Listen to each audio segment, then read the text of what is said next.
بسم اللہ الرحمن الرحیم۔ السلام علیکم۔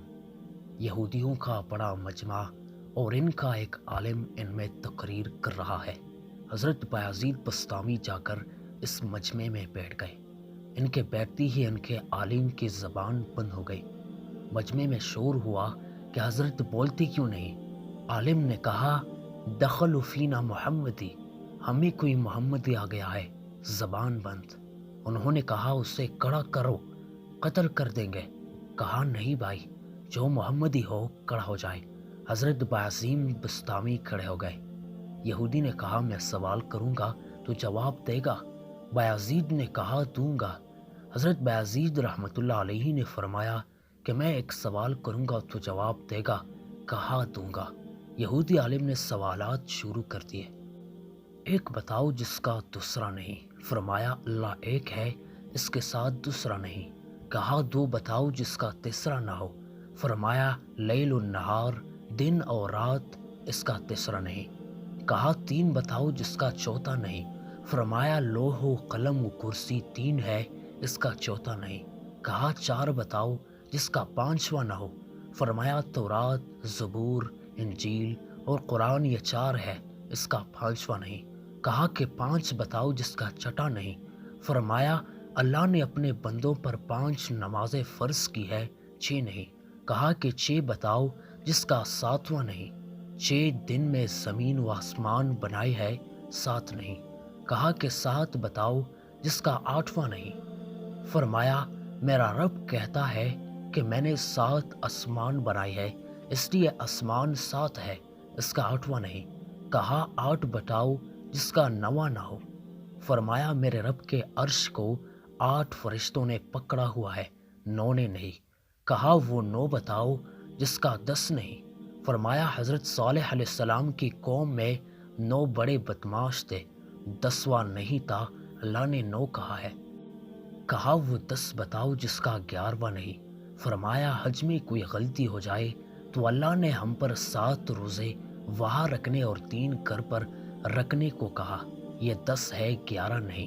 کہا، وہ 11 بتاؤ جس کا 12 نہیں۔ فرمایا، حضرت یوسف علیہ السلام کے 11 بھائی تھے، 12 نہیں تھے۔ کہا، وہ 12 بتاؤ جس کا 13 نہیں۔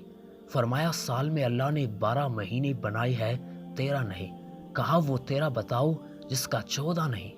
فرمایا، حضرت یوسف علیہ السلام نے اپنے باپ سے کہا کہ میں نے 11 ستارے دیکھے، ایک سورج دیکھا، ایک چاند دیکھا جو مجھے سجدہ کر رہے ہیں، یہ 13 ہے، 14 نہیں۔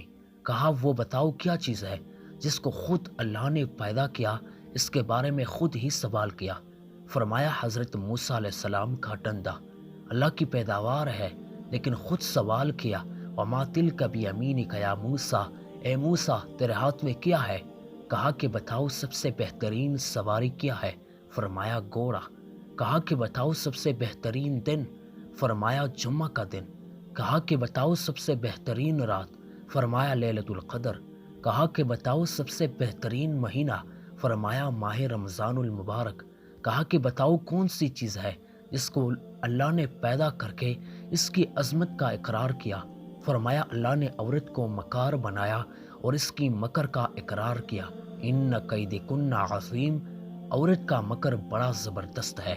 حضور اکرم صلی اللہ علیہ وسلم نے فرمایا کہ میں نے نہیں دیکھا کہ بڑے سے بڑے عقلمند کے قدم اکاڑنے والی ہو، اور کوئی چیز نہیں ہے سوائے عورت کے بڑوں بڑوں کے عقل پر پردہ ڈال دیتی ہے۔ کہا، بتاؤ وہ کون سی چیز ہے جو بے جان مگر سانس لیتی ہے؟ فرمایا، والصبح اذا تنفس، میرا رب کہتا ہے کہ مجھے صبح کی قسم جب وہ سانس لیتی ہے۔ کہا، بتاؤ وہ کون سی 14 چیزیں ہیں جنہیں اللہ پاک نے اطاعت کا حکم دے دیا، ان سے بات کی؟ فرمایا، 7 زمین، 7 آسمان۔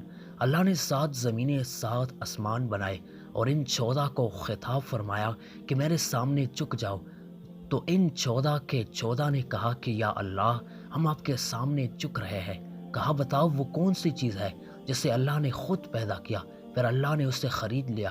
فرمایا، اللہ تعالیٰ نے مسلمانوں کو پیدا کیا ہے اور ان کو خود خرید لیا جنت کے بدلے۔ ارے مسلمان، اللہ کی قسم، نہ تو بیوی کا ہے نہ تو بچوں کا ہے، نہ تو تجارت کا، نہ تو صدارت کا ہے، نہ تو حکومت کا ہے، نہ تو کسی جماعت کا ہے، تو اللہ اور اس کے رسول کا ہے۔ اگر تو اللہ اور رسول کا بن کے چلے گا تو یہ سارا نقشہ تیرے تابع ہو کے چلے گا، اور اگر اللہ اور رسول سے ٹکرائے گا تو اللہ تجھے ذلیل و خوار کر کے چھوڑے گا۔ کہا بتاؤں وہ کون سی بیجان چیز ہے جس نے بیجان ہو کر بیت اللہ کا طواف کیا؟ فرمایا حضرت نوح علیہ السلام کی کشتی پانی پر چلی، اور چلتے چلتے جب بیت اللہ پر آئی تو بیت اللہ کے ساتھ چکر لگائے۔ کہا بتاؤ وہ کون سی قبر جو اپنے مردے کو لے کر چلی؟ فرمایا حضرت یونس علیہ السلام کی مچھلی جو اپنے اندر حضرت یونس علیہ السلام کو بٹھا کر 40 دن تک پیرتی رہی، اور وہ قبر کی طرح تھی، قبر کی طرح چل رہی تھی، لیکن اللہ کی قدرت قاہرہ غالبہ حضرت یونس علیہ السلام کو مچھلی کے پیٹ میں بٹھا کر نہ مرنے دیا، نہ بھوکا رکھا، نہ پیاسا رکھا، نہ بیمار کیا، نہ پریشان کیا، بلکہ مچھلی کو شیشے کی طرح کر دیا۔ حضرت یونس علیہ السلام مچھلی کے پیٹ میں بیٹھ کر سارے دریا کا تماشا دیکھتے، اندر سے باہر کا منظر دیکھتے۔ مچھلی کا ایک ہی معدہ ہے، اس میں غذا بھی آ رہی ہے، لیکن حضرت یونس علیہ السلام امانت ہے، آرام سے بیٹھے ہیں۔ معدے کی حرکت حضرت یونس علیہ السلام کو تکلیف نہیں دے رہی، لیکن مچھلی کی غذا بھی کھائی جا رہی ہے۔ حضرت یونس علیہ السلام امانت بن کر بیٹھے ہوئی ہے۔ کہا وہ بتاؤ کون سی قوم ہے جس نے جھوٹ بولا پھر بھی جنت میں جائے گی؟ فرمایا حضرت یوسف علیہ السلام کی بھائی، وَجَاءَ عَلَىٰ قَمِيصِهِ بِدَمٍ كَذِبٍ قَالَ بَلْ سَوَّلَتْ لَكُمْ أَنفُسُكُمْ أَمْرًا۔ حضرت یوسف علیہ السلام کی بھائی شام کو آئے اور بکری کا خون کرتے کے اوپر مل کر آئے اور جھوٹ بولا۔ حضرت یوسف علیہ السلام کو پیڑیا اٹھا کر لے گیا، لیکن حضرت یعقوب علیہ السلام کے استغفار پر اور ان کی توبہ کرنے پر اللہ انہیں جنت میں داخل فرمائیں گے۔ کہا بتاؤ وہ کون سی قوم ہے جو سچ بولیں گے پھر بھی جہنم میں جائیں گے؟ فرمایا یہودی اور عیسائی ایک بول میں سچے ہیں۔ یہودی کہتے ہیں عیسائی باطل پر ہے، اور عیسائی کہتے ہیں کہ یہودی باطل پر ہے، اس میں دونوں سچے ہیں۔ وقالت اليہود لیست النصارى علی شیء وقالت النصارى لیست اليہود علی شیء، دونوں سچے ہیں اس میں، لیکن دونوں جہنم میں جائیں گے۔ اس کے علاوہ تو اور بھی بہت سوالات ہیں، لیکن وقت بہت ہو گیا ہے، اس لیے باقی کو چھوڑ رہا ہوں۔ اب حضرت بایزید رحمۃ اللہ علیہ نے فرمایا کہ اب میرا بھی ایک سوال ہے، میں صرف ایک سوال کروں گا، جواب دو گے؟ کہا دوں گا۔ فرمایا ما مفتاح الجنہ، مجھے بتا دے جنت کی چابی کیا ہے؟ یہودی عالم خاموش ہو گئے۔ تو نیچے مجمع سے لوگوں نے کہا کہ بولتی کیوں نہیں؟ تم نے سوالوں کو بچھاڑ کر دی، اور وہ ہر ایک کا جواب دیتا رہا، اور آپ ایک کا بھی جواب نہیں دے رہے۔ کہنے لگا جواب مجھے آتا ہے مگر تم مانو گے نہیں۔ یہی آج ہم کہتے ہیں کہ جناب مجھے سارا پتہ ہے، تم مانتی کیوں نہیں؟ کہتے ہیں کیا کرے، مجبور ہے۔ اسی مجبوری کو توڑنے کے لیے کہتے ہیں کہ اللہ کے راستے میں نکلا جائے۔ یہودی عالم نے کہا جواب تو مجھے آتا ہے، تم مانو گے نہیں۔ کہنے لگے اگر تو کہے گا تو ہم مانیں گے کہ جنت کی چابی تو محمد رسول اللہ صلی اللہ علیہ وسلم ہے۔ حضور اکرم صلی اللہ علیہ وسلم نے ارشاد فرمایا کہ جنت کی چابی میرے ہاتھ میں ہے، اور جنت کا جھنڈا میرے ہاتھ میں ہے۔ ساری دنیا کے انسان میرے جھنڈے کے نیچے جنت میں جائیں گے، کوئی میرے جھنڈے سے نکل نہیں سکتا۔ جنت کا دروازہ اور چابی آپ کے ہاتھ میں، کوئی جا نہیں سکتا۔ جنت والے جنت کے دروازے پر پہنچ چکے ہیں۔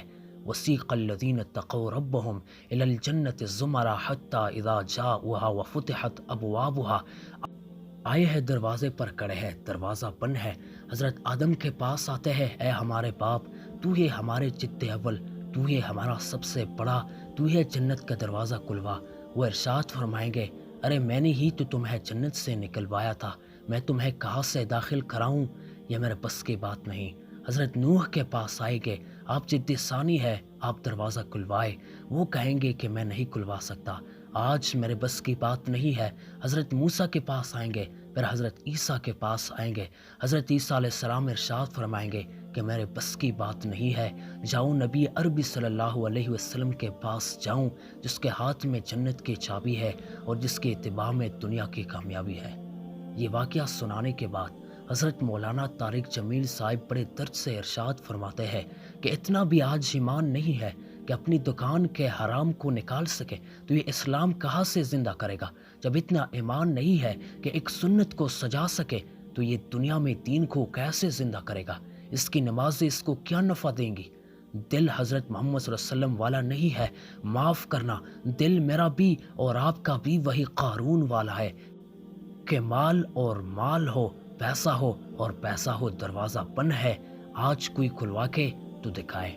میرے پیارے اسلامی بھائیوں، اگر اس واقعے سے آپ لوگوں نے کچھ نہ کچھ بھی سیکھا ہو تو ویڈیو کو لائک کر دے، اور ایسے بہترین اسلامی واقعات کے لیے ہمارے چینل عالم اسلام کو سبسکرائب بھی کر دے، اور ساتھ میں بیل آئیکن پر دبا کر آل پر بھی سلیکٹ کریں۔